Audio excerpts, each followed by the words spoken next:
Siapa sih di sini yang nggak tahu tentang anime Attack on Titan? Salah satu anime yang hype banget. Terus pernah nggak kalian berpikir bertanya-tanya kenapa para Titan Shifter harus menyakiti diri mereka sendiri sebelum berubah? Mereka menggigit tangan, menghantamkan kepala, atau melukai tubuh mereka dengan sengaja. Ini bukan hanya mekanisme dalam cerita. Ini adalah simbol yang sangat dalam. Sebuah filosofi bahwa kekuatan sejati tidak pernah datang tanpa penderitaan. Untuk menjadi sesuatu yang lebih besar dari diri kita yang sekarang, kita harus berani menerima rasa sakit, bahkan kadang harus memilihnya. Dan para Titan Shifter tahu apa yang mereka lakukan. Mereka sadar bahwa untuk berubah, mereka harus terluka. Dan di dunia nyata, hal itu bisa kita lihat dalam banyak sekali bentuk. Ada seseorang yang berkembang, baik secara fisik, mental, maupun spiritual.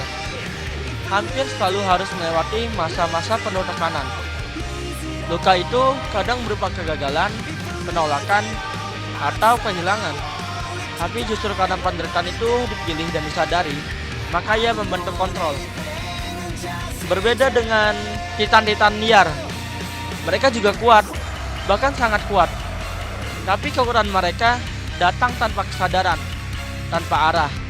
Itu sama seperti manusia yang berubah karena trauma atau tekanan, tanpa benar-benar memahami perubahan itu. Mereka menjadi sosok yang keras, berbahaya, dan kehilangan jati diri. Kekuatan yang tidak terarah hanya akan menghasilkan kehancuran.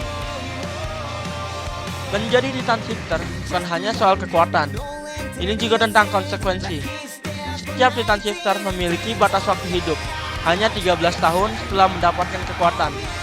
Artinya, semakin kuat seseorang, semakin cepat juga ia mendekati akhir. Tapi, mereka tetap memilih jalan itu. Eren tahu waktunya terbatas, tapi dia tetap maju. Armin bahkan rela hampir mati untuk mendapatkan Colossal Titan. JK menyerahkan seluruh kemanusiaannya demi idealismenya. Lalu, apa yang ingin disampaikan oleh cerita ini? Bahwa kekuatan sejati harus selalu dengan harga. Bahwa perubahan yang besar tidak pernah gratis. Dan seringkali kita harus kehilangan bagian dari diri kita untuk menjadi lebih dari diri kita yang sekarang. Banyak dari kita yang ingin menjadi kuat tanpa harus terluka, ingin sukses tanpa pernah gagal, dan ingin berubah tanpa perlu mengorbankan apapun. Tapi sayangnya, dunia tidak bekerja seperti itu. Kadang, kita harus berani menyakiti ego kita, mengorbankan kenyamanan, melepaskan hal yang kita cintai demi tumbuh. Dan karena perubahan itu terjadi karena kesadaran diri kita sendiri. Itulah transformasi sejati. Tetapi jika tidak, jika perubahan itu dipaksa oleh dunia tanpa kendali dari dalam, itu kita akan berubah menjadi sesuatu yang asing. Mungkin kuat, tapi tanpa arah, seperti Titan Shifter. Saya Fikri, dan inilah filosofi anime.